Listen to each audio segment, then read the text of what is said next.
my dear student of Standard 9th. Welcome back once again. And this is part 3 of chapter number 4, National Movement in India. And this is the last part. Already we discussed the two part of it, and this is the final one. Okay. So as you can see on your screen that today we are going to do Jallianwala Bagh Massacre. 13th March 1919.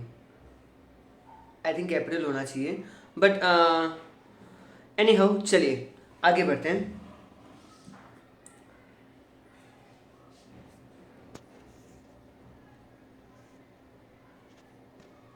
Just watch this picture. क्या देख रहे हो आप? There are certain policeman और वहाँ पे बहुत सारे लोग हैं एंड उन पे फायरिंग की जा रही है. ये लोग क्यों आम लोगों पे क्यों फायरिंग कर रहे हैं? The reason is very simple. इनके जो हेड हैं जनरल डायर, इन्होंने इनको ऑर्डर दिया है कि पब्लिक पे फायर करो एंड ये अपने ऑफिसर्स की बात मानेंगे. अब ये जनरल डायर कौन है? इन्होंने फायर का ऑर्डर क्यों दिया? ओके, तो उसके लिए हमको समझना पड़ेगा कि जलियांवाला बाग इंसिडेंट एक्चुअली में है क्या. ओके, तो एज वी ऑलरेडी नो कि popular leaders like Dr. Satyapal and Dr. Khichlu were arrested in Amritsar, Punjab, a public gathering was organized in the Jallianwala Bagh in Amritsar on the day of Baisakhi to oppose the arrest. तो इनके जो दो लीडरों को arrest कर लिया जाता है Britishers द्वारा, तो इनके विरोध में बैसाखी के दिन अमृतसर में एक सभा ऑर्गेनाइज की जाती है. ठीक है. General Reginald Dyer reached with the troops without any warning and opened the fire on the innocent from the gun machine. There were high walls from four sides of the Bagh. That means Jallianwala Bagh. In the middle was an unused well and the only way out being narrow. A number of people lost their lives in the firing. According to the government report, 379 people died and 1200 injured. As per the committee appointed by the Congress, 1000 people had died. So ये मैं आपको थोड़ा सा एक graph के through समझाऊंगा. Suppose ये पूरा जलियांवाला बाग है और ये बड़ी बड़ी दीवारों से घिरा हुआ है. ठीक है. और यहाँ पर आपको सिर्फ एक ही एंट्री पॉइंट है बस, जो ये वाला है. और यहाँ पे ब्रिटिशर्स आ जाते हैं और पूरा रास्ता ब्लॉक कर देते हैं और अंदर इनोसेंट लोगों पे फायरिंग का ऑर्डर दे देते हैं. ओके. अदरवाइज आप लोग का कानून को जानते हो तो पुलिस पहले वार्निंग देती है. ओके. और उसके बाद ही अपनी कार्रवाई कर सकती है. लेकिन दिस ऑफिसर जनरल डायर, इन्होंने विदाउट एनी वार्निंग फायरिंग कर दी. नाउ ब्रिटिशर्स ने अपनी रिपोर्ट में बताया 379 लोगों की जान गई एंड 1200 इंजर थे. लेकिन जब कांग्रेस पार्टी ने जब अपने तरीके से जब इसको स्टडी किया तो उन्होंने पाया more than 1000 people had died. Okay. Died in the firing. Haunter commission investigating the case on the behalf of the British government defended General Dyer. The commission forgave Dyer, considering it as an innocent mistake that happened unknowingly. On the other hand, when the Dyer returned to the England, he was honored with a sword and 2,000 pounds. Indian got terrible shock because of this, and after this inhuman act, Gandhiji's faith toward the British was completely lost. This event played an important role in uniting the whole nation, and this tragedy became the ground for the future of non-cooperation movement. Friends, जैसे आजकल India में कुछ भी होता है ना तो हम लोग बोलते हैं ना CBI जांच बिठाओ, CBI जांच बिठाओ. उस टाइम पे ऐसे ही उन लोगों ने एक हंटर कमीशन बनाया था, ब्रिटिश गवर्नमेंट ने इस्टेब्लिश किया था. एंड हंटर कमीशन की पता है रिपोर्ट में क्या आता है कि आप लोग जनरल डायर को माफ़ कर दो. उनसे ये गलती अनजाने में हो गई. वो नए थे, इनको इतना नॉलेज नहीं था, बहुत एक्साइटेड थे, इसलिए इनसे ये गलती हो गई, तो इन्हें माफ़ कर देना चाहिए. इन्हें जॉब से निकाल के इंग्लैंड वापस भेज देना चाहिए. एंड ब्रिटिश गवर्नमेंट ने उन्हें इंग्लैंड भेज दिया. और इंग्लैंड में उनका ऐसा स्वागत किया जाता है जैसे कि ये उन्होंने कोई 15-20 गोल्ड मेडल जीत के लाए हों अकेले इंग्लैंड के लिए। इससे मतलब पूरा इंडिया और गांधी जी को बहुत धक्का लगता है। एंड गांधी जी का जो विश्वास था ब्रिटिश गवर्नमेंट की, ब्रिटिश गवर्नमेंट कानून को मानने वाले लोग हैं, कंप्लीटली लॉस्ट। एंड कहीं ना कहीं ये इंसिडेंट है ना, हम सारे भारतीयों को एक कर देती है। ओके, अभी तक तो हम लोग अलग अलग थे, लेकिन इस इंसिडेंट क्या कर देती है, सभी इंडियंस को एक कर देती है। जो हमारे आगे आने वाला जो मूवमेंट है नेशनल नॉन कॉपरेशन मूवमेंट, उसके लिए एक तरह से एक सॉलिड ग्राउंड तैयार कर देती है। ओके, चलिए अब हम लोग खिलाफत मूवमेंट देख लेते हैं क्या है। पहले मैं ये पैराग्राफ रीड करता हूँ, then I will go for the explanation part. During the First World War, Turkey joined the German side. So, when England won, the treaty that was made had many firm and unjust terms condition for losing side. The Sultan of Turkey at the time was the Khalifa, head of the Muslim, and the movement of the India to oppose the strict term imposed on Turkey and the Sultan came to be known as the Khilafat movement. Ali brothers, Maulana Shaukat Ali, Maulana Abdul Ali were the chief leaders of the movement. Gandhiji requested the Congress to support the movement, keeping Hindu-Muslim unity in mind. The movement becomes severe when the Congress support. So first world war में क्या होता है, Turkey जो है वो Germany की side होता है, और जर्मनी जो मतलब टर्की जो जर्मनी तो हार ही जाता है, तो टर्की भी ऑफकोर्स हार ही गया है। तो ब्रिटिशर्स ने इन पे बहुत सारे स्ट्रिक्ट मेजर्स लगाए। इन्होंने जो उनका रिलीजियस हेड होता है जिनको खलीफा कहा जाता है, जो टर्की के सुल्तान हैं, इनके ऊपर उन्होंने बहुत ज़्यादा strict terms and condition impose कर दिए। और इसी को ओपोज करने के लिए इंडिया में जितने भी मुस्लिम्स होते हैं, ये हमारे जितने मुसलमान भाई होते हैं, ये सभी लोग खिलाफत मूवमेंट ज्वाइन करते हैं। स्पेशली जो अली ब्रदर्स हैं, है ना, अली भाई, जैसे कि मौलाना शौकत अली और मौलाना मोहम्मद अली, ये दोनों मूवमेंट्स के मेन लीडर माने जाते हैं। गांधी जी भी अपना सपोर्ट इनको देते हैं, और जैसे ही हिंदूज और कांग्रेस पार्टी के सपोर्ट में आती है तो मूवमेंट और भी सीवियर हो जाता है। गांधी जी चाहते हैं कि जैसे हम लोग अगर मुस्लिमों को अगर सपोर्ट करेंगे तो मुस्लिम आने वाले कभी फ्यूचर में वो हमको भी सपोर्ट करेंगे, keeping Hindu Muslim unity in their mind. Okay, अब आता है नॉन कॉपरेशन मूवमेंट। ठीक है, अब ये नॉन कॉपरेशन मूवमेंट क्या है, ये 1920 से 1922 तक चला। The Nagpur conference give the approval of the non cooperation movement December 1920। So December 1920 में एक मीटिंग होती है जिसमें डिसाइड किया जाता है कि अब नॉन कॉपरेशन मूवमेंट लॉन्च की जाएगी। लेकिन अभी तक आप लोग समझे नहीं होंगे कि ये नॉन कॉपरेशन मूवमेंट क्या है। Now the Congress made a strong demand of the independence of India instead of the self government स्वशासन under the rule of British empire. Okay, constructive approach. अच्छा, इसमें हम लोग अब क्या करेंगे नॉन कॉपरेशन मूवमेंट में, in the positive side of the movement Hindu Muslim unity is strengthen and insisting of the using swadeshi article, revival of the spinning wheel to in every house, collection of 1 crore rupees for the Tilak Swaraj fund, abolishing the untouchability, national education and prohibition. यानी इस movement के positive side क्या होंगे कि हिंदू मुस्लिमों को एक किया जाएगा। ठीक है, हम लोग ये इंसिस्ट करेंगे कि हम लोग स्वदेशी चीज़ें ही यूज करें। एंड इसके लिए हम लोग अब ब्रिटिश का सामान यूज़ नहीं करेंगे, तो हम लोगों को घर पे चरखा चलाना चाहिए और उससे हम लोग अब कपड़े बनाएंगे। इसके लिए तिलक स्वराज फंड रेज किया गया जिसमें 1 करोड़ रुपीज़ का कलेक्शन आया। इसके अलावा ये चाहते हैं कि समाज में से जो अनटचेबिलिटी की जो खराब प्रथाएं वो चली जाएं, एंड नेशनल एजुकेशन भी आगे बढ़े, एंड बहुत सारी चीज़ें जिन पे प्रोहिबिशन होना चाहिए। इसके वेल कुछ नेगेटिव साइड्स भी थे। Negative aspect of the consisting giving up the government job. Okay, government school and college boycott of the legislation, resign from the government, local courts, local self-government, boycott foreign clothes and other articles, clothes and the functions. Okay,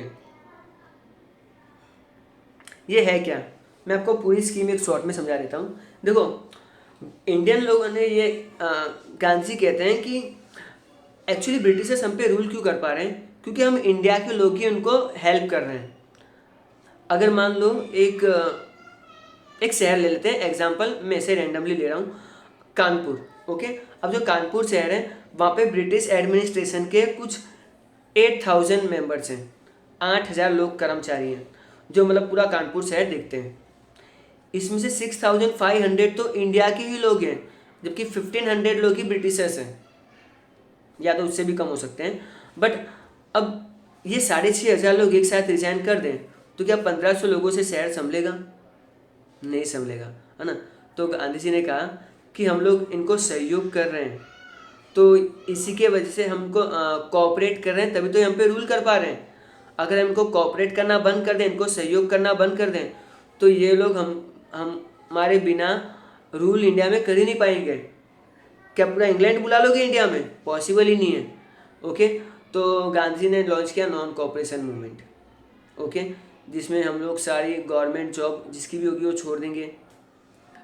English school में जा रहे हैं तो English school में चले जाएंगे। से for example अगर ये मेरी शर्ट इंग्लैंड की है तो मैं इसको जला दूंगा, मैं वही इंडियन कुर्ता पहनना शुरू कर दूंगा। फॉरेन गुड्स हम लोग खरीदेंगे नहीं। अच्छा, जो भी ब्रिटिश गवर्नमेंट ने हमको सम्मान दिए, टाइटल्स दिए, वो हम लोग वापस दे देंगे। ओके, तो ये इस प्रोग्राम का बेसिक कॉन्सेप्ट था। ओके, अब मैं ये पैराग्राफ पूरा रीड कर लेता हूँ, then I will explain to you. In the beginning of the movement, Mahatma Gandhi, Rabindranath Tagore surrendered their titles Kesari Hind and knighthood honor respectively.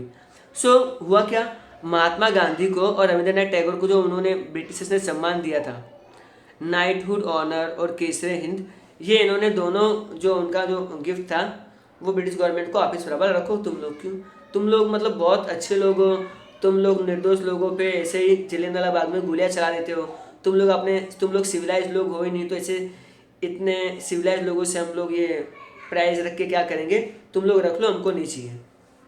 सो उन्होंने अपने सारे ऑनर्स दे दिए। Other leaders of the nation also gave up their titles and position. Student left the English school and colleges at various place, foreign clothes were set on fire.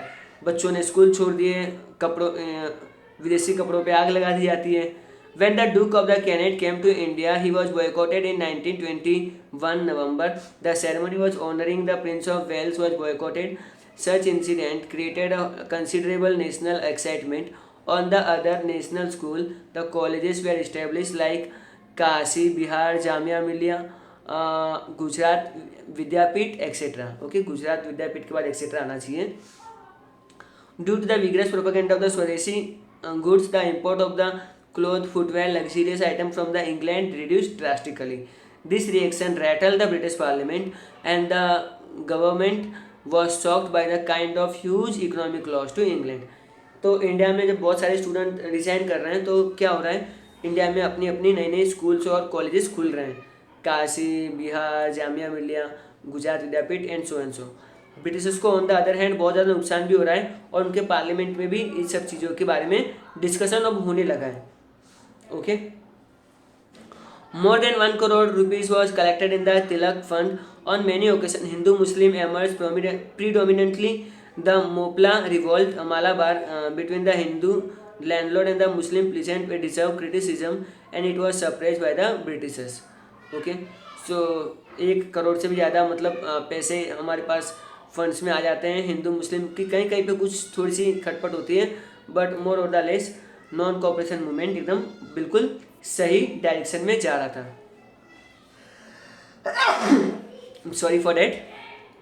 चलिए, the government adopted the policy of the suppression, uncontrol lathicharge, firing and collective arrest and inhuman torture was meted out. Unsuccessful attempt of the breakdown Hindu Muslim unity were made. Britishers ने क्या किया, जितने भी ये non cooperation movement है इसको कुचलना शुरू किया। लोगों पे लाठी चार्ज की जाती थी। अगेन सॉरी फॉर डैट, ये नेचुरल चीज़ें तो हो जाती हैं। इवन फायरिंग होती थी, कलेक्टिवली बहुत लोगों का अरेस्ट होता था, उनको बहुत ज़्यादा प्रताड़ित किया जाता था, उन पर बहुत ज़्यादा टॉर्चरिंग की जाती थी। हिंदू मुस्लिम को तोड़ने के लिए उन्होंने बहुत सारे ट्राई किया, लेकिन नहीं हुआ। लग रहा है कि गांधी जी अब 1 साल और अगर यही चला ना तो ब्रिटिशर्स खुद इंडिया छोड़ के चले जाएंगे। क्यों, कुछ मिल ही नहीं रहे उनको इंडिया में से, है ना। कोई इकोनॉमिक एक्टिविटी नहीं हो रही। इससे भी लॉकडाउन कैसा हो गया, लॉकडाउन में सब कुछ बंद है ना, वैसे ही इंडिया में सब कुछ बंद हो गया था ब्रिटिशर्स के लिए। और सिर्फ जो अनलॉक में जो थोड़ा बहुत काम चल रहा है वो इंडियन अपने लिए ही कर रहे हैं। सो गांधी जी ने जो कहा था कि हम लोग कहीं पे भी कोई वायलेंट एक्टिविटी नहीं करेंगे एंड ऑल दैट, तभी कुछ ऐसा होता है कि Gandhi ji non cooperation movement withdraw कर लेते हैं। क्या होता है, चलिए रीड करते हैं। People took out a rally in the Chori Chora village in the Gorakhpur, Uttar Pradesh. The police opened the fire on the people, but when they ran short of bullets, people attacked the police station and set on fire, in which 21 policemen died. On receiving this horrible news, Gandhiji said, "I had committed a Himalayan blunder to give tools of satyagraha in the hands of the people who do not understand the value of non-violence." He suspended a movement immediately. तो उत्तर प्रदेश में Gorakhpur district के अंदर चोरी चोरा नाम का एक गांव होता है। यहाँ पर एक नॉन वायलेंट तरीके से मूवमेंट चल रही है। मूवमेंट ऐसी थी कि जो शराब का अड्डा था, जहाँ पे दारू बंद करो, ठीक है, प्रोटेस्ट कर रहे थे। तभी पुलिस वाले आते हैं और वो मतलब लोगों पे गोलियां चलाना शुरू कर देते हैं। अब लोगों का दिमाग गर्म हो जाता है और वो फिर पुलिस वालों की तरफ बढ़ते हैं। पुलिस वालों को देखा कि हमारे पास ज़्यादा बुलेट्स हैं नहीं, तो उनको भागना पड़ जाता है। एंड वो भाग के कहाँ जाएंगे, अपने पुलिस स्टेशन में जाएंगे। जितने भी गांव वाले हैं ना, उन्होंने पुलिस स्टेशन को चारों तरफ से घेर लिया और पुलिस स्टेशन पूरा जला दिया, जहाँ पर 21 पुलिसमैन की डेथ हो जाती है। जैसे ये न्यूज़ गांधी जी को मिलते हैं, वो immediately non cooperation movement withdraw कर लेते हैं, क्योंकि वो ऐसा कहते हैं कि ऐसे मूवमेंट का कोई मतलब नहीं है जहाँ पे इंडियन लोग नॉन वायलेंस का मतलब ही ना जानते हो। बट आई थिंक एक छोटी मोटी इवेंट के लिए नॉन कॉपरेशन मूवमेंट उनको विड्रॉ नहीं करना चाहिए था। बिलीव मी स्टूडेंट्स, अगर आप ये non cooperation movement Gandhi withdraw नहीं करते ना, तो इंडिया 1925 के आसपास ही आज़ाद हो जाता। ठीक है, सो आई थिंक ये गांधी जी की लाइफ की एक बहुत बड़ी मिस्टेक थी from my point of view. बाकी आप लोग भी अपने डिसीजन सोच सकते हो, बट आफ्टर ऑल है तो इंसान ही, फादर ऑफ द नेशन है, we have still have a respect for him, but after all he is also a human being. Okay, तो ये मेरी तरफ से उनकी लाइफ की पहली मिस्टेक थी। आगे भी मिस्टेक है जो हम लोग आगे वाले चैप्टर्स में डिस्कस करेंगे। आगे बढ़ते हैं। Importance of non cooperation movement and its effect. Non cooperation movement से हमने क्या अचीव किया और इसके क्या इफेक्ट हमको देखने को मिले, that we are suppose to discuss. This moment did not achieve it desired aim. हमारा मेन एम क्या था, ब्रिटिशर्स को इंडिया से भगाना, पर वो एम तो हमने अचीव किया नहीं। But though its negative and constructive aspect manage to generate in people awareness of their rights, negative atmosphere against the government was created. कहीं ना कहीं एक तरह से उन्होंने पूरे इंडिया को इकट्ठा कर दिया था, एक कर दिया था ब्रिटिशर्स के सामने। There was a strong feeling of the opposition of against the injustice. There was a political awareness among all the class of people. यानी अब इंडिया के सारे लोग एक तरह से जागरूक हो चुके हैं। The faith in the independence become the stronger and the fear of lathi charge punishment imprisonment was removed. लोगों के डर मन में अब कोई लाठी चार्ज, कोई पनिशमेंट और कोई इम्प्रिजनमेंट का डर नहीं है, जिसे आजकल कोरोना को लेके हमारे मन में कोई डर नहीं है। कोई आधे लोग मास्क पहनते हैं, आधे लोग मास्क नहीं पहनते हैं। मास्क पहनना चाहिए क्योंकि क्या पता कब क्या हो जाए। The youth and the woman to become forward to their nation and Congress become the organisation of the people. उसमें कांग्रेस पार्टी बहुत बढ़ चढ़ के काम कर रही है और सभी लोग किसी भी मूवमेंट के लिए तैयार हैं। इवन लाठीचार्ज भी करोगे तो भी उनको कोई फर्क नहीं पड़ता है। जेल जाना तो मतलब हो, आपका बच्चा 3 बार जेल गया, बधाई हो। हमारा बच्चा तो सिर्फ 2 ही बार गया है। आपका बेटा बहुत मतलब गुणवान है जो 3 बार जाके आया है। मतलब इस टाइप का उस टाइम पे इंडिया में सिनारियो था। School giving national education began, Hindi started getting more importance than English. The movement that was limited to cities, towns and intellectual spread to the people of village. Okay, चलिए I think अब हम बात करेंगे Swaraj party की। अभी Swaraj party क्या है? Well, हम सब लोग मानते हैं गांधी जी से मिस्टेक हुई है, तो ये मैं नहीं, ये बहुत सारे लीडर्स भी मानते थे।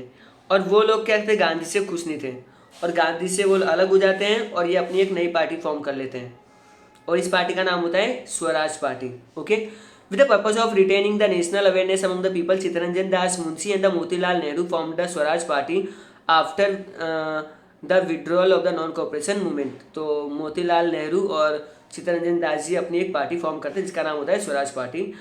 Their purpose was to enter the legislative assembly and oppose the unfair policy of the government। इनका भी वही काम है, गवर्नमेंट की पॉलिसी को ऑपोज करना।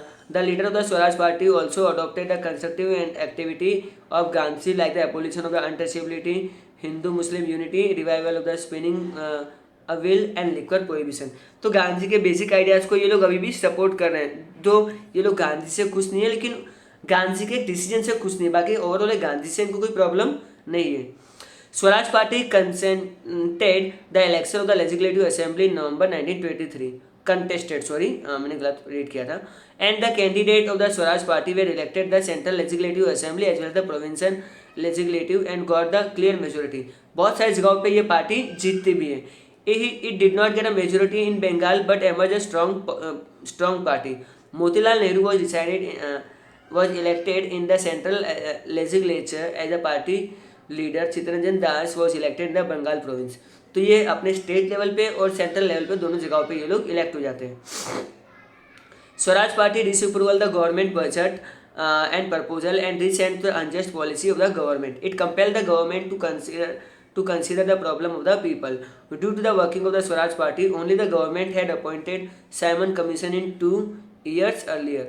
ब्रिटिशर्स हर 10 साल में एक कमीशन भेजते हैं इंडिया में अपना डेवलपमेंट चेक करने के लिए।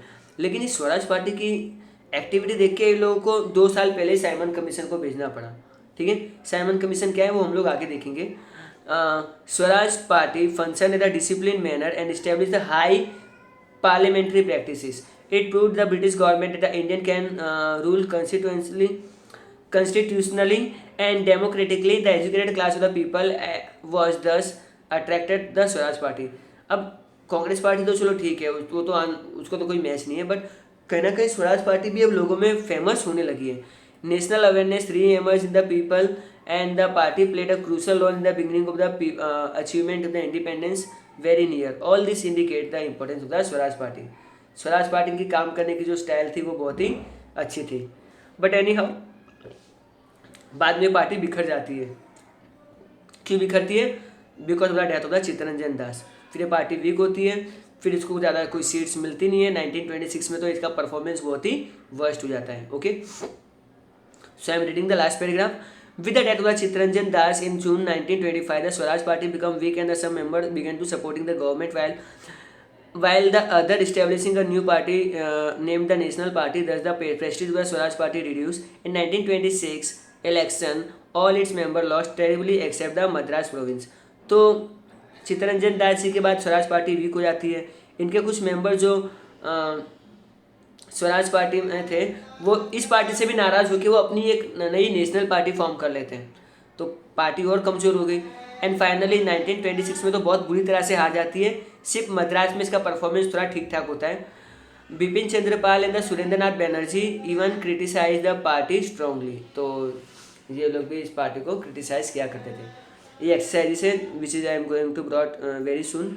सो friends, this is the ending of the chapter number 4, national movement in India. I hope आपको ये वीडियो भी अच्छे से समझ में आएगा। And at last finally thanks for listening.